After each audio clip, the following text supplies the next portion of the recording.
So we are making basically like a pro forma for our client who we met today. He has a very specific investment thesis. So the first thing that he talks about in his thesis is a couple things. So the first is going to be a purchase price. So what we're going to do is, this is in Excel, right? Mm-hmm. So this is here, this goes down this way, okay?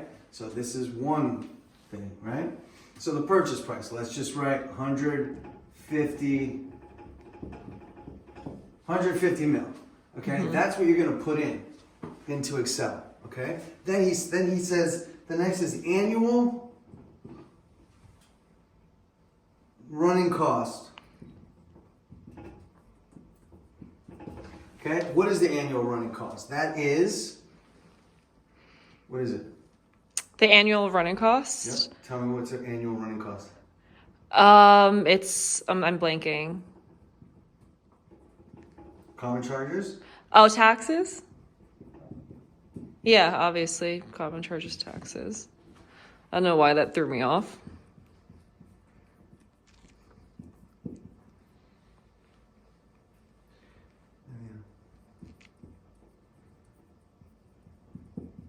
So this is going to be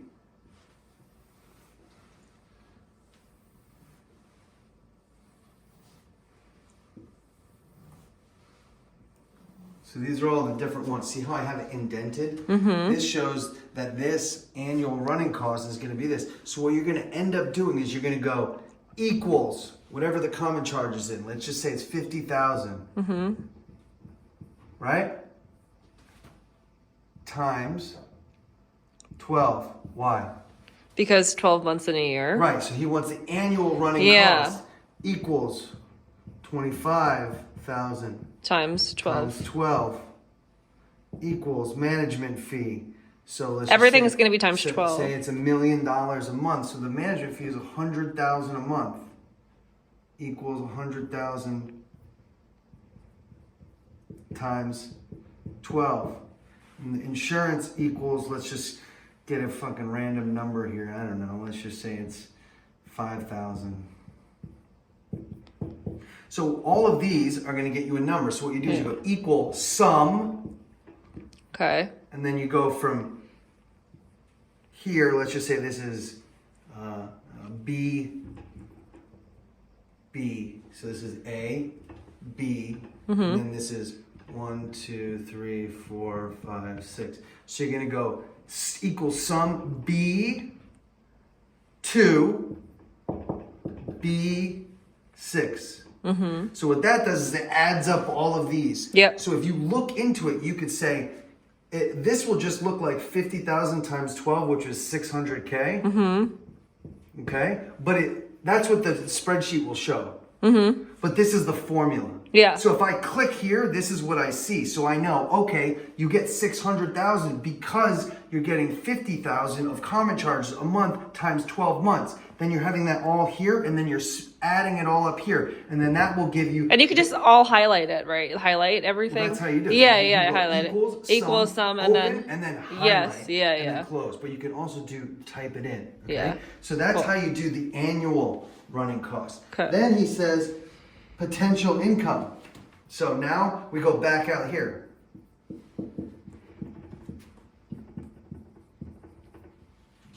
Okay? And then I like to do equals what our assumption is, which is $1 million a month.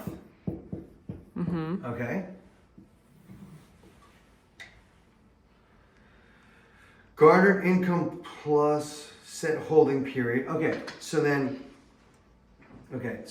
this is it. It's pretty simple. It's pretty simple. Yeah. Then you can do a bunch of different things. Then you want to get the net, right? So let's say, so basically what you're going to do is get net. Mm-hmm.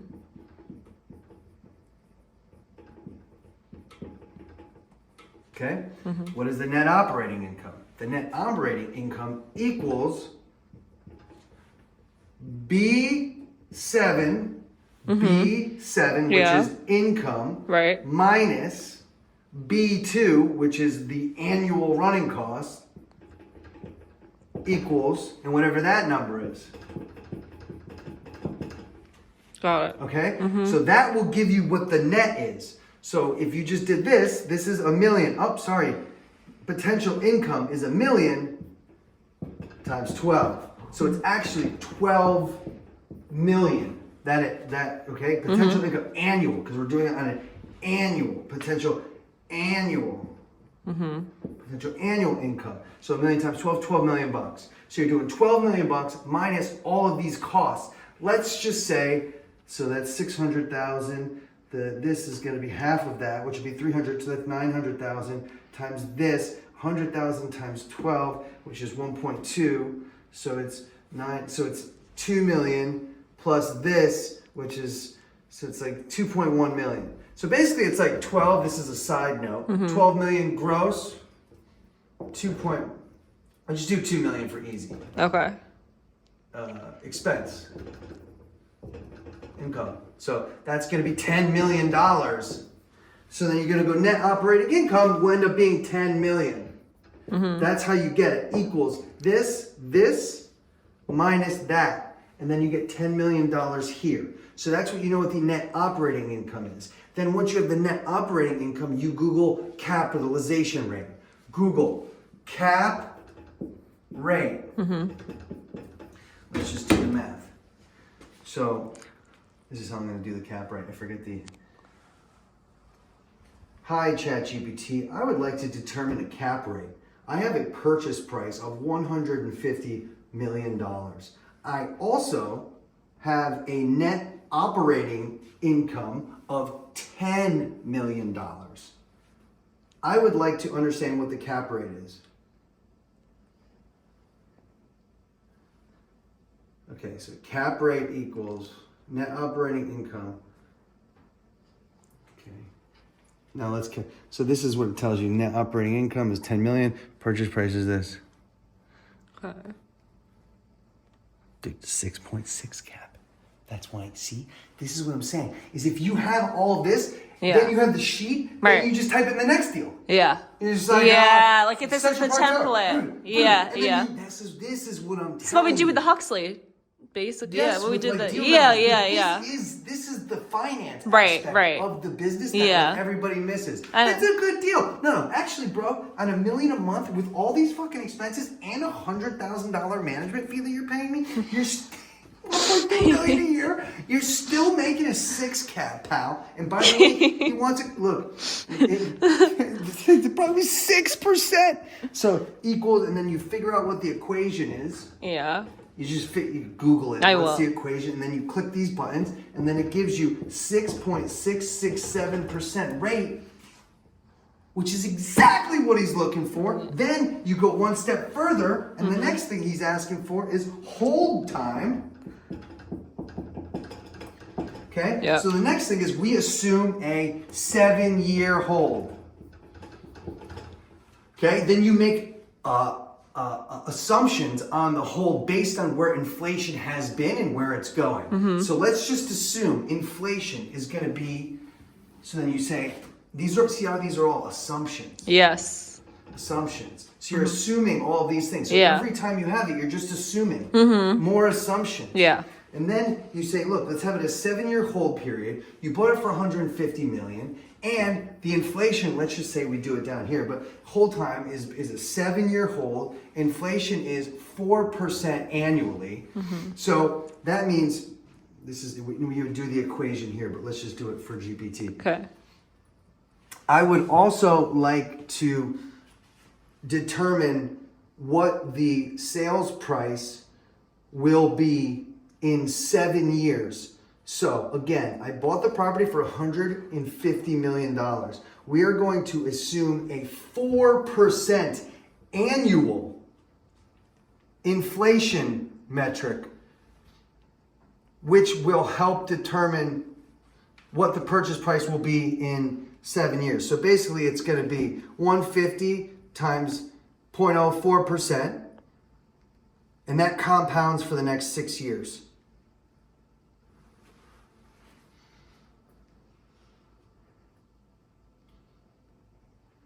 Future value. See, look, future value equals present value. So present value is 150 million. Yep. Annual inflation, 7 years. Let's calculate the future sales. just based on the low it's actually less. It's like 3% inflation. So he buys it for this. The 7-year hold is $197 million. So we say, look, pal, you put down 150 million big ones.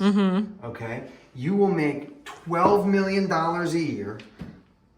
This is where the finance comes in, because if you put in $12 million, no, it's net. It's $10 million. Net is $10 million, right? Times 7. 70 million. So basically, you put 150 million into it. $70 million is your net. So that means that 150 minus 70, 150 minus 70 is 80. So that's what you have invested after the 7 years. You've made 70 million Jesus. back. So you've made half your money back after 7 years. There's 80 million left, and you sell it for 197. So basically, because of the rent, so it's 197 minus 80. He makes $117 million clean on the deal. Yeah. That's how you figure it out. Okay. All right, I'm going to send this video to him. Totally kidding. I'll be putting this in Excel spreadsheet tomorrow. Under 10 minutes.